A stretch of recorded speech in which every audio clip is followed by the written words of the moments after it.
ਪੰਜਾਬ ਨੂੰ ਦੁਨੀਆ ਭਰ ਦੇ ਵਿੱਚ ਡਿਸਟਰਬ ਵਿਖਾਇਆ ਜਾਂਦਾ। ਬਾਕੀ ਸਾਰੇ ਏਰੀਆ ਤੋਂ ਬਾਰਡਰ ਖੋਲ੍ਹੇ ਆ ਹਿੰਦੁਸਤਾਨ ਦੀਆਂ ਸਟੇਟਾਂ ਤੋਂ, ਕੇਵਲ ਪੰਜਾਬ ਤੋਂ ਨਹੀਂ ਖੋਲ੍ਹਿਆ ਜਾ ਸਕਦਾ। ਉਹ ਤੇ ਚਾਹੁੰਦੇ ਆ ਕਿ ਪੰਜਾਬ ਦੇ ਬੱਚੇ ਜਾਂ ਤੇ ਬਾਹਰ ਚਲੇ ਜਾਣ ਤੇ ਜਾਂ ਜਿਹੜੇ ਉਹ ਹਥਿਆਰ ਚੁੱਕ ਲੈਣ। ਸਾਥੀਓ, ਮੈਂ ਗੱਲ ਕਰਨ ਲੱਗਾ ਪੰਜਾਬ ਦੇ ਇਤਿਹਾਸ ਦੀ, ਅੱਜ ਦੀ ਤੇ ਇਹਦੇ ਆਉਣ ਵਾਲੇ ਹਾਲਾਤਾਂ ਦੀ, ਵੀ ਕੀ ਇਹਦੇ ਨਾਲ ਵਾਪਰਦਾ ਰਿਹਾ, ਕੀ ਇਹਦੇ ਨਾਲ ਸਾਜ਼ਿਸ਼ਾਂ ਹੁੰਦੀਆਂ ਰਹੀਆਂ। ਪੰਜਾਬ ਪੰਜ ਆਬ ਇਹਦਾ ਨਾਂ ਸੀਗਾ, ਇਹ ਪਰਸ਼ੀਅਨ ਭਾਸ਼ਾ ਦੇ ਵਿੱਚ ਲਿਆ ਗਿਆ ਸੀਗਾ ਵੀ ਪੰਜ ਤੇ ਆਬ ਕਹਿੰਦੇ ਦਰਿਆ ਨੂੰ, ਵੀ ਪੰਜ ਦਰਿਆ ਇੱਥੇ ਵਗਦੇ ਸੀਗੇ, ਬਿਆਸ, ਚਨਾਬ, ਜੇਹਲਮ, ਰਾਵੀ ਤੇ ਸਤਲੁਜ। ਇਹ ਪੰਜਾਂ ਦਰਿਆਵਾਂ ਦੀ ਧਰਤੀ ਸੀਗੀ। ਔਰ ਸਭ ਤੋਂ ਵੱਡਾ ਤੇ ਸਭ ਤੋਂ ਵਧੀਆ ਜਿਹੜਾ ਰਾਜ ਕੀਤਾ ਇਹਦੇ ਉੱਤੇ ਮਹਾਰਾਜਾ ਰਣਜੀਤ ਸਿੰਘ ਨੇ 1801 ਤੋਂ 1839 ਤੱਕ ਕੀਤਾ। ਉਦੋਂ ਕਿਸੇ ਦਾ ਵਸ ਨਹੀਂ ਸੀ ਚੱਲਦਾ, ਸਾਜ਼ਿਸ਼ਾਂ ਬੜੀਆਂ ਕਰਦੇ ਸੀਗੇ, ਉਹਦੇ ਉੱਤੇ ਕਿਸੇ ਦਾ ਵਸ ਨਹੀਂ ਸੀ ਚੱਲਦਾ। ਤੇ ਉਦੋਂ ਇਹਦਾ ਏਰੀਆ ਜਿਹੜਾ ਸਭ ਤੋਂ ਵੱਡਾ ਏਰੀਆ ਉਦੋਂ ਸੀਗਾ 4,91,000 ਤੇ 464 ਕਿਲੋਮੀਟਰ ਇਹਦਾ ਸਾਰੇ ਪੰਜਾਬ ਦਾ ਏਰੀਆ ਸੀਗਾ। ਔਰ ਮਹਾਰਾਜਾ ਰਣਜੀਤ ਸਿੰਘ ਦੇ ਬਾਰੇ ਸ਼ਾਹ ਮੁਹੰਮਦ ਲਿਖਦੇ ਆ ਕਿ ਮਹਾਬਲੀ ਰਣਜੀਤ ਸਿੰਘ ਹੋਇਆ ਪੈਦਾ, ਨਾਲ ਜ਼ੋਰ ਦੇ ਮੁਲਕ ਹਿਲਾਏ ਗਿਆ, ਮੁਲਤਾਨ, ਕਸ਼ਮੀਰ, ਪਿਸ਼ੌਰ, ਚੰਬਾ, ਜੰਮੂ, ਕਾਂਗੜਾ, ਕੋਟ ਨਵਾਏ ਗਿਆ, ਤਿੱਬਤ ਦੇਸ਼, ਲਦਾਖ ਤੇ ਚੀਨ ਤੋੜੀ, ਸਿੱਕਾ ਆਪਣੇ ਨਾਮ ਦਾ ਚਲਾਏ ਗਿਆ, ਸ਼ਾਹ ਮੁਹੰਮਦ ਦਾ ਜਾਨ 50 ਬਰਸਾਂ, ਅੱਛਾ ਰੱਜ ਕੇ ਰਾਜ ਕਮਾਏ ਗਿਆ। ਇਹ ਮਹਾਰਾਜਾ ਰਣਜੀਤ ਸਿੰਘ ਦੇ ਬਾਰੇ ਸ਼ਾਹ ਮੁਹੰਮਦ ਨੇ ਲਿਖਿਆ ਸੀਗਾ। ਔਰ 1839 ਦੇ ਵਿੱਚ ਜਦੋਂ ਮਹਾਰਾਜਾ ਰਣਜੀਤ ਸਿੰਘ ਦੀ ਮੌਤ ਹੋ ਜਾਂਦੀ ਆ, ਸਭ ਤੋਂ ਅਖੀਰ ਦੇ ਵਿੱਚ 1848-49 ਦੇ ਵਿੱਚ ਜਾ ਕੇ ਅਖੀਰ 'ਚ ਸਾਰਾ ਭਾਰਤ ਜਿੱਤਣ ਤੋਂ ਬਾਅਦ, ਸਾਰਾ ਹਿੰਦੁਸਤਾਨ ਜਿੱਤਣ ਤੋਂ ਬਾਅਦ ਅੰਗਰੇਜ਼ 1848-49 ਦੇ ਵਿੱਚ ਇਹਦੇ ਉੱਤੇ ਕਬਜ਼ਾ ਕਰਦੇ ਆ। ਉਦੋਂ ਜਦੋਂ ਉਹਨਾਂ ਕਬਜ਼ਾ ਕੀਤਾ, ਇਹਦਾ ਏਰੀਆ ਰਹਿ ਗਿਆ ਸੀਗਾ, ਕਿਉਂਕਿ ਉਹਨਾਂ ਦੇ ਪਰਿਵਾਰ 'ਚ ਜਿਹੜਾ ਪਾੜ ਪੈ ਗਿਆ ਸੀਗਾ, ਉਹਦਾ ਏਰੀਆ ਰਹਿ ਗਿਆ ਸੀ 3,58,000 ਤੇ 354 ਕਿਲੋਮੀਟਰ ਦੇ ਕਰੀਬ, ਜਿਹੜਾ ਅੱਜ ਦੇ ਜਰਮਨੀ ਦੇ ਬਰਾਬਰ ਆ। ਫਿਰ 100 ਸਾਲ ਬਾਅਦ, 100 ਸਾਲ 1848 ਤੋਂ ਲੈ ਕੇ ਤੇ 1947 ਤੱਕ ਪੰਜਾਬੀਆਂ ਨੇ ਸਭ ਤੋਂ ਵੱਡਾ ਜਿਹੜਾ ਯੋਗਦਾਨ ਆ ਅੰਗਰੇਜ਼ਾਂ ਦੇ ਖਿਲਾਫ ਲੜਾਈ 'ਚ ਪਾਇਆ, ਜਿਹੜੀ 1947 ਨੂੰ ਦੇਸ਼ ਨੂੰ ਆਜ਼ਾਦੀ ਮਿਲਦੀ ਹੈ। ਔਰ ਜਦੋਂ ਦੇਸ਼ ਦੋ ਹਿੱਸਿਆਂ ਦੇ ਵਿੱਚ ਵੰਡਿਆ ਜਾਂਦਾ, ਭਾਰਤ ਤੇ ਪਾਕ ਦੇ ਵਿੱਚ, ਉਦੋਂ ਦੋਹਾਂ ਸਰਕਾਰਾਂ ਨੂੰ ਇਹ ਡਰ ਸੀਗਾ ਕਿ ਇਹ ਲੋਕ ਇਕੱਠੇ ਹੋ ਕੇ ਕੱਲ ਨੂੰ ਫੇਰ ਕੋਈ ਸਾਡੇ ਵਿਰੁੱਧ ਲਹਿਰ ਨਾ ਚਲਾ ਸਕਣ। ਔਰ ਵੰਡ ਸਾਜ਼ਿਸ਼ ਦੇ ਤਹਿਤ ਅੱਧਾ ਜਿਹੜਾ ਪੰਜਾਬ ਆ ਉਹ ਪਾਕਿਸਤਾਨ ਦੇ ਵਿੱਚ ਦੇ ਦਿੱਤਾ ਗਿਆ ਤੇ ਅੱਧਾ ਭਾਰਤ ਦੇ ਵਿੱਚ ਆ ਗਿਆ। ਤੇ ਸਾਡੇ ਕੋਲ ਰਹਿ ਗਏ 2.5 ਆਬ, 2 ਤੇ ਅੱਧਾ ਜਿਹੜਾ ਰਾਵੀ, ਬਿਆਸ, ਸਤਲੁਜ ਤੇ ਅੱਧਾ ਰਾਵੀ ਸਾਡੇ ਵਿੱਚ ਵਗਦਾ। ਉਦੋਂ ਸਾਡਾ ਏਰੀਆ ਜਿਹੜਾ ਵੰਡਣ ਤੋਂ ਬਾਅਦ ਰਹਿ ਗਿਆ, ਅੱਧਾ ਇਹਨਾਂ ਕਰ ਦਿੱਤਾ 1.5 ਤੋਂ 2 ਲੱਖ ਕਿਲੋਮੀਟਰ ਦੇ ਕਰੀਬ, ਜਿਹਦੇ ਵਿੱਚ ਆਉਂਦਾ ਸੀਗਾ ਪੰਜਾਬ, ਹਰਿਆਣਾ, ਹਿਮਾਚਲ ਤੇ ਆ ਚੰਡੀਗੜ੍ਹ, ਜਿੱਥੇ ਸਾਰੇ ਵਜ਼ੀਰ ਤੇ ਮੰਤਰੀ ਬਹਿੰਦੇ ਆ, ਜਿੱਥੋਂ ਸਾਰੀਆਂ ਸਰਕਾਰਾਂ ਚੱਲਦੀਆਂ 2 ਸਟੇਟਾਂ ਦੀਆਂ। ਇਹ ਸਾਰਾ ਏਰੀਆ ਪੰਜਾਬ ਦੇ ਵਿੱਚ ਸੀਗਾ। 1960 ਤੱਕ ਪੰਜਾਬ ਦੇਸ਼ ਦਾ ਸਭ ਤੋਂ ਵੱਧ ਖੁਸ਼ਹਾਲ ਸੂਬਾ ਸੀਗਾ। ਤੇ ਜਦੋਂ ਦੇਸ਼ ਦੇ ਵਿੱਚ ਫੂਡ ਕ੍ਰਾਈਸਿਸ, ਜਦੋਂ ਰੋਟੀ ਦਾ ਸੰਕਟ ਆਉਂਦਾ ਵਾ, ਤੇ ਇਹਨੂੰ ਦੇਸ਼ ਨੂੰ ਪੰਜਾਬ ਨੇ ਬਾਹਰ ਇਹਦੇ ਵਿੱਚੋਂ ਕੱਢਿਆ ਸੀਗਾ, ਬਾਹਰ ਗ੍ਰੀਨ ਰੈਵੋਲੂਸ਼ਨ ਜਿਹੜਾ ਉਹ ਚਲਾ ਕੇ। ਇੱਥੇ ਹੀ ਬਸ ਨਹੀਂ ਹੁੰਦੀ, ਪੰਜਾਬ ਦੀ ਜਿਹੜੀ ਖੁਸ਼ਹਾਲੀ ਇਹਨਾਂ ਲੋਕਾਂ ਕੋਲੋਂ ਬਰਦਾਸ਼ਤ ਹੀ ਨਹੀਂ ਹੁੰਦੀ। 1966 ਦੇ ਵਿੱਚ ਫਿਰ ਇੱਕ ਲਹਿਰ ਚਲਾ ਕੇ, ਇੱਕ ਮੂਵਮੈਂਟ ਚਲਾ ਕੇ 1966 ਦੇ ਵਿੱਚ ਪੰਜਾਬ ਨੂੰ 3-4 ਹਿੱਸਿਆਂ ਦੇ ਵਿੱਚ ਵੰਡ ਦਿੱਤਾ ਗਿਆ, ਜਿਹਦੇ ਵਿੱਚੋਂ ਹਰਿਆਣਾ, ਹਿਮਾਚਲ, ਚੰਡੀਗੜ੍ਹ ਇਹ ਜਿਹੜੇ ਅੱਡ ਕੱਢ ਕੇ ਬਾਹਰ ਦੇ ਦਿੱਤੇ। ਪੰਜਾਬ ਦੇ ਜਿੰਨੇ ਸੋਹਣੇ ਪਹਾੜ ਸੀਗੇ ਸਾਰੇ ਕੱਢ ਕੇ ਹਿਮਾਚਲ ਪ੍ਰਦੇਸ਼ ਨੂੰ ਦੇ ਦਿੱਤੇ। ਤੇ ਜਿਹੜਾ ਪੰਜਾਬ ਦਾ ਟੂਰਿਜ਼ਮ ਸਰੋਤ ਸੀਗਾ, ਸੈਰ ਸਪਾਟਾ ਜਿਹੜਾ ਉਹਦਾ ਸੀਗਾ, ਜਿਹਦੇ ਤੋਂ ਸਾਨੂੰ ਕਮਾਈ ਆਉਣੀ ਸੀਗੀ, ਉਹ ਸਾਜ਼ਿਸ਼ਾਂ ਦੇ ਤਹਿਤ ਅੱਡ ਕਰਕੇ ਤੇ ਹਿਮਾਚਲ ਦੇ ਵਿੱਚ ਦੇ ਦਿੱਤਾ ਗਿਆ। ਉਸ ਤੋਂ ਬਾਅਦ ਰਹਿ ਗਈ ਪੰਜਾਬ ਕੋਲ ਖੇਤੀ ਤੇ ਇੰਡਸਟਰੀ, ਤੇ ਏਰੀਆ ਸਾਡੇ ਪੰਜਾਬ ਦਾ ਰਹਿ ਗਿਆ 4,91,000 ਤੋਂ ਲੈ ਕੇ 50,362 ਕਿਲੋਮੀਟਰ। ਹਿਮਾਚਲ ਵੀ ਸਾਡੇ ਨੂੰ 500-700-800 ਕਿਲੋਮੀਟਰ ਵੱਧ ਹੋਊਗਾ। ਇੰਨਾ ਛੋਟਾ ਜਿਹਾ ਪੰਜਾਬ ਜਿਹੜਾ ਸਾਡਾ ਬਣਾ ਦਿੱਤਾ ਗਿਆ। ਇੱਥੇ ਹੀ ਬਸ ਨਹੀਂ ਹੁੰਦੀ ਇਹਨਾਂ ਸਾਜ਼ਿਸ਼ਾਂ ਦੀ। ਫਿਰ ਪੰਜਾਬ ਦੇ ਵਿੱਚ 1978 ਦੇ ਵਿੱਚ ਲੈ ਕੇ ਆਂਦਾ ਗਿਆ ਕਾਲਾ ਦੌਰ, ਜਿਹਦੇ ਵਿੱਚ ਕਈ ਨੌਜਵਾਨ ਮਰੇ, ਹਿੰਦੂ, ਸਿੱਖ, ਪੁਲਿਸ ਵਾਲੇ ਮਰੇ। ਤੇ ਯਾਰ ਸਾਡੇ ਪੰਜਾਬ ਦੇ ਹੀ ਨਾ, ਸਾਜ਼ਿਸ਼ ਤੇ ਸਾਡੇ ਪੰਜਾਬ ਨਾਲ ਹੀ ਹੋਈ ਨਾ। 15 ਸਾਲ ਪੰਜਾਬ ਨੇ ਇਹ ਐਡਾ ਵੱਡਾ ਸੰਤਾਪ ਹੰਢਾਇਆ ਤੇ ਆਪਣੀ ਜਵਾਨੀ ਦਾ ਜਿਹੜਾ ਘਾਣ ਕੀਤਾ। ਤੇ ਇਹਦੇ ਨਾਲ ਜਦੋਂ ਦੌਰ ਮਾੜਾ ਸੀਗਾ, ਕਾਲਾ ਦੌਰ, ਇੱਕ ਸਰੋਤ ਸਾਡੇ ਪੰਜਾਬ ਦਾ ਹੋਰ ਖਤਮ ਹੋ ਗਿਆ, ਉਹ ਸੀਗਾ ਇੰਡਸਟਰੀ। ਟੂਰਿਜ਼ਮ ਦੇ ਨਾਲ ਸਾਡੀ ਇੰਡਸਟਰੀ ਵੀ ਖਤਮ ਕਰਕੇ ਰੱਖ ਦਿੱਤੀ। ਇਹ ਦੋ ਜਿਹੜੇ ਮੇਜਰ ਸਰੋਤ ਸੀਗੇ ਪੰਜਾਬ ਦੇ ਵਿੱਚੋਂ ਕੱਢ ਲਏ ਗਏ। ਅੱਜ ਦੇ ਹਾਲਾਤ मैं हुण ये ते सी इतिहास। हुण मैं हुण दे हालातां दी गल तुहाडे नाल कर लगा कि साजिशां पंजाब दे नाल हुण भी हो रहीआं, पंजाब नूं खत्म कीता जा रिहा ते पंजाब खत्म हो रिहा। फिर पंजाब च लिआंदा गया नशे दा, जिन्नू छेवां दरिया कहिंदे आ, चिट्टे दा दरिया। पिछले 20 सालां दे विच पंजाब दी जवानी दा घाण जिहड़ा नशिਆਂ दे नाल कीता, बेइंतहा नशा जिहड़ा बार्डरां तो पंजाब दे विच आउंदा वा। मैं पुछना चाहुंदा कि जिन्हां बार्डरां दे उत्ते 7-8 एजेंसियां देश दीयां काम करदियां होण, जिहदे विच आ नैशनल सिक्योरिटी काउंसल, IB, रा, ED, INA, NSG, NSI ਇਹੋ ਜਿਹੀਆਂ ਏਜੰਸੀਆਂ ਕੰਮ ਕਰਦੀਆਂ ਹੋਣ ਤੇ ਇਹਦੇ ਨਾਲ ਹੋਰ ਏਜੰਸੀਆਂ ਕੰਮ ਕਰਦੀਆਂ ਹੋਣ, ਫਿਰ ਨਸ਼ੇ ਦੀ ਇੱਕ ਪੁੜੀ ਵੀ ਬਾਰਡਰ ਤੋਂ ਕਿੱਦਾਂ ਆ ਸਕਦੀ ਆ? ਫਿਰ ਨਸ਼ਾ ਜਿਹੜਾ ਪੰਜਾਬ ਸਰਕਾਰਾਂ ਦੀ ਮਰਜ਼ੀ ਤੋਂ ਬਿਨਾ ਬਾਰਡਰ ਕਿਵੇਂ ਟੱਪ ਸਕਦਾ ਵਾ? ਇਹਨਾਂ ਦੀ ਸਹਿਮਤੀ ਆ ਸਾਡੀ ਸੂਬੇ ਦਾ ਜਿਹੜਾ ਉਹ ਘਾਣ ਕਰਨ ਲਈ। ਸਾਡੇ सूबे दे विच अथाह जिहड़ा नशा फैलाया गया ते नौजवान जिहड़ा नशिਆਂ दे विच मार दिता गया।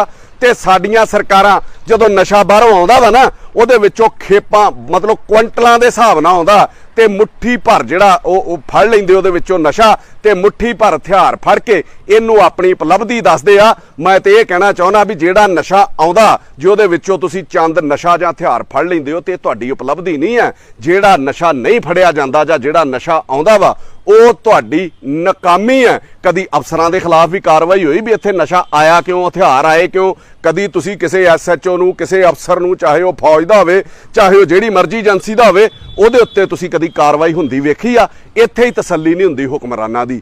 ਇੰਨਾ ਪੰਜਾਬ ਦਾ ਘਾਣ ਕਰਕੇ फिर 20 साल तो ये नाल नाल पंजाब दे विच एक दौर चलाया, लोकां दे रोजगार खो के, लोकां दे कोलों सारा कामकार जिहड़ा पंजाब दे स्रोत सीगे वो खोले, जिहड़ा लोकां ने जिहदे सिर दे उत्ते कारोबार करना सीगा, सारे पंजाब दे जिन्ने स्रोत आ कमाई दे सारियां दे उत्ते पॉलिटिशियन दा कब्जा वा। की रेता, की शराब, की ट्रांसपोर्ट, जेड़े जेड़े भी लोकां नूं रोजगार देने सी, हर चीज़ दे उत्ते पॉलिटिशियन ने कब्जा कर लिया। लोकां कोल तरक्की दे साधन, रोजगार दे साधन ही नहीं बचे, उन्हां दे उत्ते इन्हां सत्ताधारियां ने कब्जा कर लिया। जेड़े भी आउंदे आ तां जो ये कीता क्यों? ये भी बड़ी वड्डी साजिश आ कि लोकां कोल रोजगार बचे ही ना, बच्चे बाहरले मुल्खां दे विच रोजगार लभण लई अपना जिहड़ा ओह रुख कर लैण ते बाहरले मुल्खां 'च साडे बच्चे जिहड़े रोजगार लभदे फिरदे आ। अज पंजाब दा 20 सालां तो अज तक ਲੱਖ ਤੋਂ सवा ਲੱਖ ਬੱਚਾ ਜਿਹੜਾ ਉਹ ਬਾਹਰ ਜਾ ਰਿਹਾ ਵਾ। ਇਹ ਵੀ ਇੱਕ ਬੜੀ ਵੱਡੀ ਸਾਜ਼ਿਸ਼ ਦੇ ਤਹਿਤ ਬੱਚਿਆਂ ਨੂੰ ਬਾਹਰ ਭੇਜਿਆ ਗਿਆ। ਸਰਕਾਰ ਨੇ, ਮੈਂ ਕਹਿੰਦਾ ਜਿਹੜੀ ਸਰਕਾਰ ਨੇ ਸਾਡੇ ਬੱਚਿਆਂ ਨੂੰ ਰੁਜ਼ਗਾਰ ਤੇ ਨੌਕਰੀਆਂ ਦੇਣੀਆਂ ਸੀਗੀਆਂ, ਇਸ ਤੋਂ ਵੱਡੀ ਜਿਹੜੀ ਸ਼ਰਮ ਵਾਲੀ ਕੀ ਗੱਲ ਹੋ ਸਕਦੀ ਆ ਕਿ ਪੰਜਾਬ ਸਰਕਾਰ ਵੱਲੋਂ ਇਹ ਤੇ ਸਾਰੀਆਂ ਹੱਦਾਂ ਹੀ ਪਾਰ ਕਰ ਗਈ ਨਾ ਸਰਕਾਰ। ਇੱਕ ਸਰਕਾਰੀ ਟੈਂਡਰ ਲਾਇਆ ਗਿਆ ਤੇ ਹਰ DC ਆਫਿਸ ਦੇ ਵਿੱਚ ਇੱਕ ਪਿਰਾਮਿਡ ਸੈਂਟਰ ਖੋਲ੍ਹਿਆ ਗਿਆ ਕਿ ਜਿੰਨੇ ਵੀ ਬੱਚੇ ਬਾਹਰ ਜਾਣੇ ਆ ਉਹ ਇਸ ਦਫ਼ਤਰ ਰਾਹੀਂ ਜਾਣ ਔਰ DC ਦਫ਼ਤਰ ਦੇ ਵਿੱਚ ਉਹਨਾਂ ਬੱਚਿਆਂ ਦੀ ਹਰ ਜ਼ਿਲ੍ਹੇ ਦੇ ਵਿੱਚ ਕਾਉਂਸਲਿੰਗ ਹੁੰਦੀ ਆ। ਸਾਡੀ ਸਰਕਾਰ ਜਿਹਨੇ ਬੱਚਿਆਂ ਨੂੰ ਨੌਕਰੀਆਂ ਦੇਣ ਦਾ ਵਾਅਦਾ ਕੀਤਾ ਸੀ, ਰੁਜ਼ਗਾਰ ਦੇਣ ਦਾ ਵਾਅਦਾ ਕੀਤਾ ਸੀਗਾ, ਉਹਨੇ ਸਾਡੇ ਬੱਚਿਆਂ ਨੂੰ ਬਾਹਰ ਭੇਜਣ ਦਾ ਠੇਕਾ ਲੈ ਲਿਆ ਔਰ ਇਹਦੇ ਵਿੱਚੋਂ ਜਿਹੜਾ ਉਹਨਾਂ ਨੂੰ ਕਮਿਸ਼ਨ ਆਉਂਦੀ ਆ, ਸਾਡੇ ਸੂਬੇ ਦੀ ਜਵਾਨੀ ਤੇ ਬੱਚੇ ਜਿਹੜੇ ਸਰਕਾਰ ਵੱਲੋਂ ਹੀ ਵੇਚੇ ਜਿਹੜੇ ਜਾਣੇ ਸ਼ੁਰੂ ਕਰ ਦਿੱਤੇ ਬਾਹਰਲੇ ਮੁਲਕਾਂ ਨੂੰ। ਤਾਂ ਜੋ ਇਹ ਕਰਦੇ ਕਿਉਂ ਨੇ? ਇਹ ਵੀ ਵੱਡੀ ਸਾਜ਼ਿਸ਼ ਹੈ, ਇਹਦੇ ਉੱਤੇ ਸੋਚਣ ਵਿਚਾਰਨ ਦੀ ਲੋੜ ਆ ਤਾਂ ਜੋ ਪੜ੍ਹੇ ਲਿਖੇ ਲੋਕ ਬੱਚੇ ਸਾਡੇ ਇਨਕਲਾਬੀ ਜਿਹੜੀ ਜਵਾਨੀ ਆ ਸਾਡੀ ਉਹ ਬਾਹਰ ਚਲੀ ਜਾਵੇ ਤੇ ਇਹ ਲੋਕ ਇਹਨਾਂ ਗੂੰਗਿਆਂ ਬੋਲਿਆਂ ਤੇ ਅਨਪੜ੍ਹਾਂ ਤੇ ਸਾਡੇ ਵਰਗਿਆਂ ਤੇ ਰਾਜ ਕਰਦੇ ਰਹਿਣ। ਇਸ ਤੋਂ ਅਗਲਾ ਕਦਮ ਪੰਜਾਬ ਦੇ ਘਾਣ ਦਾ, ਇਹਨਾਂ ਪੰਜਾਬ ਦੀ ਸਿੱਖਿਆ ਖਤਮ ਕਰਕੇ ਰੱਖ ਦਿੱਤੀ ਵੀ ਸਿੱਖਿਆ ਨੀਤੀ ਤੁਸੀਂ ਵੇਖੋ, ਜਿਸ ਸਟੇਟ ਦੇ ਵਿੱਚ ਸਕੂਲਾਂ ਨਾਲੋਂ ਵੱਧ ਸ਼ਰਾਬ ਦੇ ਠੇਕੇ ਹੋਣ, ਅਧਿਆਪਕਾਂ ਨਾਲੋਂ ਵੱਧ ਗਿਣਤੀ ਦੇ ਵਿੱਚ ਸ਼ਰਾਬ ਵੇਚਣ ਵਾਲਿਆਂ ਦੀ ਗਿਣਤੀ ਹੋਵੇ, ਜਿਸ ਸੂਬੇ ਦੇ ਵਿੱਚ ਮਾਪੇ ਬੱਚਿਆਂ ਦੀਆਂ ਕਿਤਾਬਾਂ ਨਾਲੋਂ ਸ਼ਰਾਬ ਨੂੰ ਤਵੱਜੋ ਦਿੰਦੇ ਹੋਣ, ਉਸ ਸੂਬੇ ਦਾ ਜਿਹੜਾ ਅੰਤ ਆ ਉਹ ਬਿਲਕੁਲ ਹੀ ਨਿਸ਼ਚਿੰਤ ਆ। ਇਹ ਕੰਪੀਟੀਸ਼ਨ ਦਾ ਯੁੱਗ ਆ। ਅੱਜ ਦੀ ਤਰੀਕ ਦੇ ਵਿੱਚ ਕੋਈ ਬੱਚਾ 90-95% ਜਿਹੜੇ ਨੰਬਰ ਲੈ ਕੇ, ਮਾਰਕਸ ਲੈ ਕੇ ਉਹ ਘਰ ਆਉਂਦਾ ਨਾ ਤੇ ਉਹਨੂੰ ਵੀ ਉਨੀ ਅਹਿਮੀਅਤ ਨਹੀਂ ਦਿੱਤੀ ਜਾਂਦੀ। ਮਾਂ-ਬਾਪ ਆਂਦੇ ਆ ਵੀ ਤੇਰੇ ਘੱਟ ਕਿਉਂ ਆਏ, 98 ਕਿਉਂ ਨਹੀਂ ਆਏ, 99 ਕਿਉਂ ਨਹੀਂ ਆਏ। ਤੇ ਸਾਡੀ ਸਟੇਟ ਦਾ ਵੇਖੋ, ਇਹਦਾ ਰਵੱਈਆ ਵੇਖੋ, ਪੜ੍ਹਾਈ ਦੇ ਪ੍ਰਤੀ ਇਹਦੀ ਨੀਤੀ ਵੇਖੋ, ਜਿੱਥੇ 95-96% ਬੱਚਿਆਂ ਨੂੰ ਵੀ ਜਗ੍ਹਾ ਨਹੀਂ ਮਿਲਦੀ, ਸਾਡੀ ਸਟੇਟ ਨੇ ਜਿਹੜੇ 33% ਜਦੋਂ ਅਸੀਂ 10ਵੀਂ 12ਵੀਂ ਕਰਦੇ ਹਾਂ, ਹਰ 33% ਮਾਰਕਸ ਚਾਹੀਦੇ ਹੁੰਦੇ ਹਰ ਕਲਾਸ ਦੇ ਵਿੱਚ ਵੀ 100 ਚੋਂ 33 ਨੰਬਰ ਆਉਣਗੇ ਤੇ ਇਹਨੇ ਪਾਸ ਹੋਣਾ, ਉਹਦੀ ਜਿਹੜੀ ਮਿਆਦ ਘਟਾ ਕੇ ਵੀ 20% ਕਰ ਦਿੱਤੀ ਵੀ 20% ਵਾਲਾ 100 ਚੋਂ 20 ਨੰਬਰ ਲੈਣ ਵਾਲਾ ਜਿਹੜਾ ਬੱਚਾ ਪਾਸ ਗਿਣਿਆ ਜਾਊਗਾ। ਇਹ ਪੜ੍ਹਾਈ ਦਾ ਤੇ ਇਹ ਸਿੱਖਿਆ ਨੀਤੀ ਦਾ ਘਾਣ ਨਹੀਂ ਤੇ ਹੋਰ ਕੀ ਆ ਕਿ ਇਹਨਾਂ ਹਾਲਾਤਾਂ ਦੇ ਵਿੱਚ 20% ਬੱਚੇ ਜਿਹੜੇ ਸਾਡੇ ਨੰਬਰ ਲੈਂਦੇ ਆ ਉਹ ਇਹਨਾਂ ਹਾਲਾਤਾਂ ਦੇ ਵਿੱਚ ਅੱਗੇ ਕਿਸੇ ਕੰਪੀਟੀਸ਼ਨ ਦੇ ਵਿੱਚ, ਕਿਸੇ ਮੁਕਾਬਲੇ ਦੇ ਵਿੱਚ ਅੱਗੇ ਨਿਕਲ ਸਕਦੇ ਆ। ਇਹ ਸਾਡਾ ਸਰੋਤ ਜਿਹੜਾ ਪੰਜਾਬ ਦੀ ਤਰੱਕੀ ਦਾ ਸਾਡੇ ਕੋਲ ਤੀਜਾ ਸਰੋਤ ਸੀਗਾ। ਇਨਕਲਾਬ, ਦਲੇਰ ਤੇ ਪੜ੍ਹੇ ਲਿਖੇ ਬੱਚੇ ਸਰਕਾਰ ਨੇ ਹੌਲੀ ਹੌਲੀ ਉਹ ਵੀ ਖਤਮ ਕਰਕੇ ਰੱਖ ਦਿੱਤੇ। ਤਿੰਨ ਸਰੋਤ ਤਰੱਕੀ ਦੇ, ਆ ਤਿੰਨੇ ਸਰੋਤ ਤਰੱਕੀ ਦੇ ਨਾਲ ਖਤਮ ਕਰਨ ਤੋਂ ਬਾਅਦ ਕੀ ਐਗਰੀਕਲਚਰ, ਕੀ ਟੂਰਿਜ਼ਮ ਤੇ ਕੀ ਮਤਲਬ ਆ ਜਿਹੜਾ ਸਾਡੀ ਜਵਾਨੀ ਦਾ ਸਰੋਤ ਸੀਗਾ ਪੜ੍ਹਾਈ, ਇਹ ਸਾਰੇ ਖਤਮ ਕਰਨ ਤੋਂ ਬਾਅਦ ਸਾਡੇ ਕੋਲ ਅਖੀਰਲਾ ਜਿਹੜਾ ਸਰੋਤ ਬਚਿਆ ਉਹ ਸੀਗਾ ਐਗਰੀਕਲਚਰ, ਖੇਤੀਬਾੜੀ। ਕਿਸਾਨ ਖੁਸ਼ਹਾਲ ਹੁੰਦਾ ਸੀਗਾ ਤੇ ਪੰਜਾਬ ਦਾ ਵਪਾਰ ਚੱਲਦਾ ਸੀਗਾ, ਪੰਜਾਬ ਦਾ ਵਪਾਰ ਖੁਸ਼ਹਾਲ ਹੁੰਦਾ ਸੀਗਾ। ਉਹ ਵੀ ਨਵੇਂ ਕਾਨੂੰਨ ਬਣਾ ਕੇ ਸਰਕਾਰ ਨੇ ਸਾਰੇ ਜਿਹੜੇ ਕਿਸਾਨ ਆ ਉਹ ਸੜਕਾਂ ਦੇ ਉੱਤੇ ਲੈਣ ਦੇ। ਅੱਜ ਤੁਹਾਡੇ ਸਾਹਮਣੇ ਜਿਹੜਾ ਇਹ ਖੇਤੀ ਕਾਨੂੰਨ ਹੈ ਉਹਦੇ ਉੱਤੇ ਕਿੱਥੇ ਕਿੱਥੇ ਮੁਜ਼ਾਹਰੇ ਤੇ ਕਿੰਨਾ ਸੰਘਰਸ਼ ਕਰਨਾ ਪੈਣ ਡਿਆ। ਜਦੋਂ ਮੈਂ ਵੀ ਗੱਲ ਕਰਨ ਲੱਗਾ ਕਿ ਜਦੋਂ ਕਿਸਾਨ ਅੰਦੋਲਨ ਸ਼ੁਰੂ ਹੋਇਆ ਸੀਗਾ ਤੇ ਦੁਨੀਆ ਭਰ ਤੋਂ ਪੂਰਾ ਜਿਹੜਾ ਉਹ ਸਮਰਥਨ ਮਿਲਿਆ ਸੀਗਾ ਕਿਸਾਨਾਂ ਨੂੰ। ਮੈਂ ਉਦੋਂ ਵੀ ਕਿਹਾ ਸੀਗਾ ਕਿ ਇਹ ਮੁੱਦਾ ਇੰਨਾ ਦੁਨੀਆ ਨੇ ਪਿਆਰ ਵਿਖਾਇਆ, ਇੰਨਾ ਸਤਿਕਾਰ ਵਿਖਾਇਆ, ਇੰਨਾ ਜੋਸ਼ ਵਿਖਾਇਆ ਵਾ, ਇਹ ਮੁੱਦਾ ਜਿਹੜਾ ਛੇਤੀ ਤੋਂ ਛੇਤੀ ਹੱਲ ਹੋਣਾ ਚਾਹੀਦਾ ਵਾ। ਔਰ ਮੈਂ ਕਿਸਾਨਾਂ ਨੂੰ ਵੀ ਬੇਨਤੀ ਕੀਤੀ ਸੀ ਕਿ ਕੁਝ ਮੰਗਾਂ ਆਪਣੀਆਂ ਮਨਵਾਓ ਜਿਹਦੇ ਨਾਲ ਖੇਤੀ ਅਤੇ ਕਿਸਾਨ ਵੀ ਬਚਿਆ ਰਵੇ ਤੇ ਪੰਜਾਬ ਵੀ ਬਚਿਆ ਰਵੇ, ਤੇ ਕੁਝ ਉਹਨਾਂ ਦੀਆਂ ਮੰਨ ਕੇ ਮਸਲਾ ਜਿਹੜਾ ਛੇਤੀ ਤੋਂ ਛੇਤੀ ਹੱਲ ਹੋ ਜਾਣਾ ਚਾਹੀਦਾ। ਮੇਰੇ ਕਹਿਣ ਦਾ ਭਾਵ ਇਹ ਸੀਗਾ ਕਿ ਪੱਗ ਆਪਣੀ ਵੀ ਬਚੀ ਰਵੇ ਤੇ ਅਗਲੇ ਦੀ ਵੀ ਨਾ ਲੱਥੇ। ਇਹ ਤਰੀਕਾ ਜਿਹੜਾ ਮਤਲਬ ਮੈਂ ਇਹ ਕੋਸ਼ਿਸ਼ ਕੀਤੀ ਸੀ ਦੇਣ ਦੀ ਵੀ ਇਸ ਤਰੀਕੇ ਜਿਹੜਾ ਪੰਜਾਬ ਨੂੰ ਬਚਾ ਲਿਆ ਜਾਵੇ। ਨਹੀਂ ਤੇ ਕੇਂਦਰੀ ਸਰਕਾਰਾਂ ਦੇ ਕੋਲ ਬਹੁਤ ਸਾਰੀਆਂ ਏਜੰਸੀਜ਼ ਤੇ ਬਹੁਤ ਸਾਰੇ ਹੱਥ ਕੰਡੇ ਹੁੰਦੇ ਆ, ਇਹ ਉਹਨੂੰ ਅਪਣਾਉਣਾ ਸ਼ੁਰੂ ਕਰਨਗੇ ਤੇ ਇਹਦੇ ਨਾਲ ਸਾਡੇ ਇਸ ਅੰਦੋਲਨ ਨੂੰ, ਕਿਸਾਨੀ ਅੰਦੋਲਨ ਨੂੰ ਉਹ ਢਾਹ ਲਾਉਣੀ ਸ਼ੁਰੂ ਕਰ ਦੇਣਗੇ। ਤੇ ਅੱਜ ਤੁਸੀਂ ਦੇਖੋ ਅੱਜ ਪੰਜਾਬ ਦੇ ਹਾਲਾਤ ਕੀ ਬਣ ਗਏ। ਉਹੀ ਹੋ ਰਿਹਾ। ਲੜਨਾ ਸੀ ਕੇਂਦਰ ਦੇ ਨਾਲ ਸੀਗਾ, ਸਾਡੀ ਲੜਾਈ ਜਿਹੜੀ ਉਹ ਸਰਕਾਰ ਦੇ ਨਾਲ ਸੀ, ਜਿਹੜੀ ਕੇਂਦਰ ਸਰਕਾਰ ਦੀ ਸਰਕਾਰ ਆ, ਤੇ ਅਸੀਂ ਲੜਾਈ ਆਪਣੇ ਘਰ ਦੇ ਵਿੱਚ ਹੀ ਪਾ ਲਈ। ਮਤਲਬ ਕੇਂਦਰ ਦੀ ਬਜਾਏ ਪੰਜਾਬੀ ਨਾਲ ਲੜਨਾ ਸ਼ੁਰੂ ਹੋ ਗਿਆ। ਇਸ ਅੰਦੋਲਨ ਦੇ ਕਰਕੇ, ਇਸ ਅੰਦੋਲਨ ਦੇ ਵਿੱਚ ਕੋਈ ਅਕਾਲੀਆਂ ਦੇ ਗਲ ਪੈ ਰਿਹਾ, ਕੋਈ ਕਾਂਗਰਸੀਆਂ ਦੇ ਗਲ ਪੈ ਰਿਹਾ, ਕੋਈ ਭਾਜਪਾ ਵਾਲਿਆਂ ਦੇ ਗਲ ਪੈ ਰਿਹਾ ਤੇ ਕੋਈ ਝਾੜੂ ਵਾਲਿਆਂ ਦੇ ਗਲ ਪੈ ਰਿਹਾ। ਕਿਤੇ ਪੁਲਿਸ ਕੁੱਟੀ ਜਾ ਰਹੀ ਹੈ, ਕਿਤੇ ਪੁਲਿਸ ਲੋਕਾਂ ਨੂੰ ਕੁੱਟ ਰਹੀ ਹੈ। ਕੇਂਦਰ ਨਾਲ ਲੜਾਈ ਛੱਡ ਕੇ ਸਾਨੂੰ ਜਿਹੜਾ ਕੇਂਦਰ ਨੇ ਆਪਣੀ ਸਾਜ਼ਿਸ਼ ਦੇ ਤਹਿਤ ਸਾਡੇ 'ਚ ਹੀ ਲੜਨ ਮਰਨ ਲਈ ਸਾਨੂੰ ਇੱਕ ਦੂਜੇ ਨਾਲ ਢਾਹ ਦਿੱਤਾ। ਔਰ ਜਿਹੜਾ ਹੁਕਮਰਾਨ 200 ਸਾਲ ਤੋਂ ਲੱਗਾ ਸੀਗਾ ਵੀ ਅਸੀਂ ਆਪਸ ਦੇ ਵਿੱਚ ਲੜਦੇ ਮਰਦੇ ਨਹੀਂ ਸੀਗੇ, ਅੱਜ ਉਹ ਉਹਦੇ ਵਿੱਚ ਵੀ ਕਾਮਯਾਬ ਹੋ ਗਿਆ। ਅਸੀਂ ਆਪਣਾ ਜਿਹੜਾ ਇੱਥੇ ਇੱਕ ਦੂਜੇ ਨਾਲ ਹੀ ਲੜੀ ਜਾ ਰਹੇ ਹਾਂ। ਅੱਜ ਪੰਜਾਬ ਦੇ ਹਾਲਾਤ ਦੇਖ ਕੇ ਪੰਜਾਬ ਦੇ ਵਿੱਚ ਕੋਈ ਵੀ ਪੈਸੇ ਲਾਉਣ ਨੂੰ ਤਿਆਰ ਨਹੀਂ, ਕੋਈ ਇੱਥੇ ਇਨਵੈਸਟਰ ਆਉਣ ਨੂੰ ਤਿਆਰ ਨਹੀਂ। ਉਹ ਕਿੱਥੇ, ਉਹ ਜਿਹੜੇ ਇੱਥੇ ਹੈਗੇ ਆ ਉਹ ਇੱਥੇ ਰਹਿਣ ਨੂੰ ਤਿਆਰ ਨਹੀਂ। ਤੇ ਪੰਜਾਬ ਕੋਲ ਇੰਨੇ ਪੈਸੇ ਹੀ ਨਹੀਂ ਬਚੇ ਕਿ ਬੱਚਿਆਂ ਨੂੰ ਰੁਜ਼ਗਾਰ ਦੇ ਸਕੇ, ਲੋਕਾਂ ਨੂੰ ਰੋਟੀ ਦੇ ਸਕੇ। ਦੁਨੀਆ ਭਰ ਦੇ ਨਕਸ਼ੇ ਦੇ ਉੱਤੇ ਸਾਨੂੰ ਮਾੜਾ ਦਿਖਾਇਆ ਜਾ ਰਿਹਾ, ਸਾਡੇ ਪੰਜਾਬ ਦਾ ਮਾਹੌਲ ਮਾੜਾ ਦਿਖਾਇਆ ਜਾ ਰਿਹਾ। ਪੰਜਾਬ ਕੋਲ ਸਾਰੇ ਜਿੰਨੇ ਸਰੋਤ ਸੀਗੇ ਇੱਕ ਇੱਕ ਕਰਕੇ ਸਾਰੇ ਹੀ ਖੋਲੇ। ਟੂਰਿਜ਼ਮ, ਇੰਡਸਟਰੀ, ਜਵਾਨੀ ਤੇ ਆ ਹੁਣ ਐਗਰੀਕਲਚਰ ਵੀ ਇਹਨਾਂ ਜਿਹੜੀ ਉਹ ਖੋਣ ਦੀ ਕੋਸ਼ਿਸ਼ ਕੀਤੀ ਆ। ਕਦੀ ਵੀ ਤੁਸੀਂ ਪਿੱਛੇ ਇਤਿਹਾਸ ਪੜ੍ਹ ਲਓ, ਚਾਹੇ ਕੋਈ ਵੀ ਸਰਕਾਰ ਹੋਵੇ, ਕਾਂਗਰਸ ਹੋਵੇ, ਭਾਜਪਾ ਹੋਵੇ, ਪੰਜਾਬ ਦੇ ਨਾਲ ਕਦੀ ਵੀ ਜਿਹੜਾ ਕੇਂਦਰ ਆ ਉਹ ਸੁਹਿਰਦ ਨਹੀਂ ਰਿਹਾ। ਪੰਜਾਬ ਨਾਲ ਹਮੇਸ਼ਾ ਜਿਹੜਾ ਉਹ ਵਿਤਕਰਾ ਹੁੰਦਾ ਹੀ ਰਿਹਾ ਵਾ।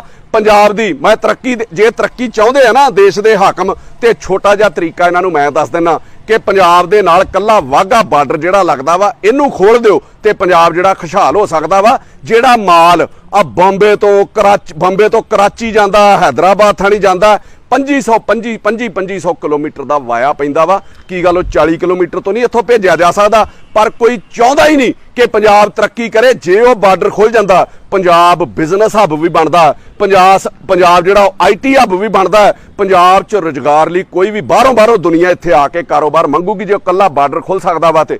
ਪਰ ਪੰਜਾਬ ਨੂੰ ਦੁਨੀਆ ਭਰ ਦੇ ਵਿੱਚ ਡਿਸਟਰਬ ਵਿਖਾਇਆ ਜਾਂਦਾ। ਬਾਕੀ ਸਾਰੇ ਏਰੀਆ ਤੋਂ ਬਾਰਡਰ ਖੋਲ੍ਹੇ ਆ ਹਿੰਦੁਸਤਾਨ ਦੀਆਂ ਸਟੇਟਾਂ ਤੋਂ, ਕੇਵਲ ਪੰਜਾਬ ਤੋਂ ਨਹੀਂ ਖੋਲ੍ਹਿਆ ਜਾ ਸਕਦਾ ਕਿਉਂਕਿ ਇਹ ਲੋਕ ਵਪਾਰ ਨਾ ਕਰ ਸਕਣ, ਇਹ ਲੋਕ ਖੁਸ਼ਹਾਲ ਨਾ ਹੋ ਸਕਣ। ਕਿਉਂਕਿ ਇਹ ਲੋਕ ਜੇ ਖੁਸ਼ਹਾਲ ਹੋਣਗੇ ਤੇ ਆਪਣੇ ਹੱਕਾਂ ਲਈ ਲੜਦੇ ਆ, ਮਰਦੇ ਆ। ਜਿਹੜਾ ਕੇਂਦਰ ਨੂੰ ਕਦੀ ਵੀ ਬਰਦਾਸ਼ਤ ਨਹੀਂ ਹੋਇਆ, ਨਾ ਅੰਗਰੇਜ਼ਾਂ ਨੂੰ ਬਰਦਾਸ਼ਤ ਹੁੰਦਾ ਸੀਗਾ, ਨਾ ਉਹ ਮੁਗਲਾਂ ਨੂੰ ਬਰਦਾਸ਼ਤ ਹੁੰਦਾ ਸੀਗਾ, ਤੇ ਨਾ ਇਹ ਜਿਹੜੇ ਅੰਗਰੇਜ਼ ਆ ਉਹਨਾਂ ਨੂੰ ਬਰਦਾਸ਼ਤ ਹੁੰਦਾ। ਇਹ ਬਾਰਡਰ ਕਿਉਂ ਨਹੀਂ ਖੁੱਲ ਰਿਹਾ? ਜੇ ਚਿੱਟੇ ਦਾ ਵਪਾਰ ਤੇ ਚੋਰੀ, ਚਿੱਟੇ ਦਾ ਤੇ ਹਥਿਆਰਾਂ ਦਾ ਵਪਾਰ, ਚੋਰੀ ਪੰਜਾਬ ਦੇ ਵਿੱਚ ਹੋ ਸਕਦਾ ਬਾਰਡਰ ਥਾਣੀ, ਤੇ ਫਿਰ ਬਦਾਮਾਂ ਕਾਜੂਆਂ ਦਾ ਵਪਾਰ ਇੱਕ ਨੰਬਰ 'ਚ ਪੰਜਾਬ 'ਚ ਕਿਉਂ ਨਹੀਂ ਹੋ ਸਕਦਾ? ਇਹ ਸਾਜ਼ਿਸ਼ਾਂ ਨਹੀਂ ਤੇ ਕੀ ਆ? ਕਿਹੜੀ ਚੀਜ਼ ਆ ਜਿਹੜੀ ਪਾਕਿਸਤਾਨੋਂ 2 ਨੰਬਰ 'ਚ ਨਹੀਂ ਆਉਂਦੀ ਜਾਂ ਅਫਗਾਨਿਸਤਾਨੋਂ 2 ਨੰਬਰ 'ਚ ਨਹੀਂ ਆਉਂਦੀ? ਤੇ ਜਿਹੜਾ ਸਾਡੇ ਦੇਸ਼ ਦਾ ਮਾਲ ਜਾਣਾ ਵਾ, ਜੇ ਉਹੋ ਹੀ ਜਾਣਾ ਸ਼ੁਰੂ ਹੋ ਜਾਵੇ ਤੇ ਅੱਜ ਪੰਜਾਬ ਦੀ ਖੁਸ਼ਹਾਲੀ ਦਾ ਜਿਹੜਾ ਰਾਜ ਆ, ਪੰਜਾਬ ਉਹ ਜਿਹੜੀ ਚਾਬੀ ਆ ਪੰਜਾਬ ਨੂੰ ਮਿਲ ਸਕਦੀ ਆ। ਕਿਉਂਕਿ ਪੰਜਾਬ ਦੇ ਬਾਰੇ ਕੇਂਦਰ ਫਿਰ ਕਦੀ ਸੁਹਿਰਦ ਨਹੀਂ ਹੋਇਆ। ਸਾਡੇ ਜਿਹੜੇ ਸੱਤਾਧਾਰੀ ਕਦੀ ਸੁਹਿਰਦ ਨਹੀਂ ਹੋਏ। ਉਹ ਤੇ ਚਾਹੁੰਦੇ ਆ ਕਿ ਪੰਜਾਬ ਦੇ ਬੱਚੇ ਜਾਂ ਤੇ ਬਾਹਰ ਚਲੇ ਜਾਣ ਤੇ ਜਾਂ ਜਿਹੜੇ ਉਹ ਹਥਿਆਰ ਚੁੱਕ ਲੈਣ। ਔਰ ਪੰਜਾਬ ਜਿਹੜਾ ਅੱਜ ਇਹਨਾਂ ਇਸੇ ਕੰਢੇ ਦੇ ਉੱਤੇ ਆ ਗਿਆ, ਇਸੇ ਸੋਚ ਜਿਹੜੀ ਉਹਨਾਂ ਸਾਡੇ ਲਈ ਅਪਣਾਈ ਸੀ ਉਹਦੇ ਉੱਤੇ ਉਹ ਮਤਲਬ ਉਹਦੇ ਉੱਤੇ ਤੁਰਨਾ ਸ਼ੁਰੂ ਹੋ ਗਿਆ। ਪੰਜਾਬ ਤਬਾਹ ਹੋ ਰਿਹਾ ਔਰ ਕੇਂਦਰ ਸਾਡਾ ਤਮਾਸ਼ਾ ਦੇਖ ਰਿਹਾ। ਇੱਥੇ ਰੋਜ਼ ਮੈਂ ਖਬਰਾਂ ਸੁਣਦਾ, ਕੋਈ ਕਹਿੰਦਾ ਜੀ ਇਹ ਝਗੜੇ ਕਰਾ ਰਹੇ ਆ, ਰਾਸ਼ਟਰਪਤੀ ਰਾਜ ਲਾ ਦੇਣਾ ਵਾ।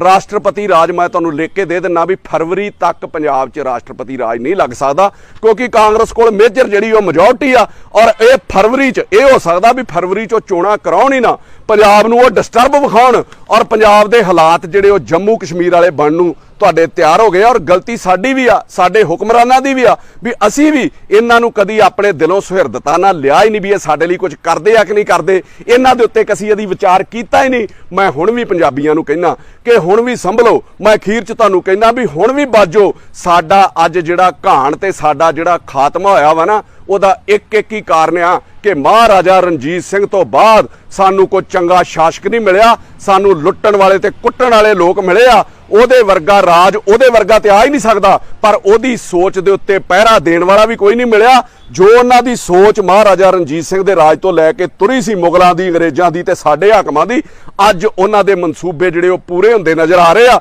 ਤੇ ਜੇ ਹੁਣ ਵੀ ਨਾ ਅਸੀਂ ਸੰਭਲੇ ਤੇ ਮੇਰੇ ਖਿਆਲ ਦੇ ਵਿੱਚ ਇਸ ਤੋਂ ਬਾਅਦ ਪੰਜਾਬ ਦਾ ਅੰਤ ਜਿਹੜਾ ਉਹ ਨਿਸ਼ਚਿਤ ਆ। ਕੋਈ ਇੱਥੇ ਬੱਚੇ ਨਹੀਂ ਮਿਲਣੇ ਤੇ ਕੋਈ ਇੱਥੇ ਕਾਰੋਬਾਰ ਨਹੀਂ ਮਿਲਣਾ। ਸਾਨੂੰ ਵੀ ਜੰਮੂ ਕਸ਼ਮੀਰ ਵਾਂਗੂ ਜਿਹੜੇ ਸਰਕਾਰ ਦੇ ਰਹਿਮੋ ਕਰਮ ਦੇ ਉੱਤੇ ਜੀਣਾ ਪਿਆ ਕਰੂਗਾ ਵੀ ਕਦੋਂ ਚੌਲ ਸਸਤੇ ਮਿਲਦੇ ਆ, ਕਦੋਂ ਬੱਤੀ ਫ੍ਰੀ ਮਿਲਦੀ ਆ ਤੇ ਕਦੋਂ ਸਾਡਾ ਰਾਸ਼ਨ ਜਿਹੜਾ ਕੇਂਦਰ ਤੋਂ ਪਾਸ ਹੋ ਕੇ ਆਉਂਦਾ ਵਾ ਤੇ ਉਹ ਅਸੀਂ ਖਾ ਸਕੀਏ।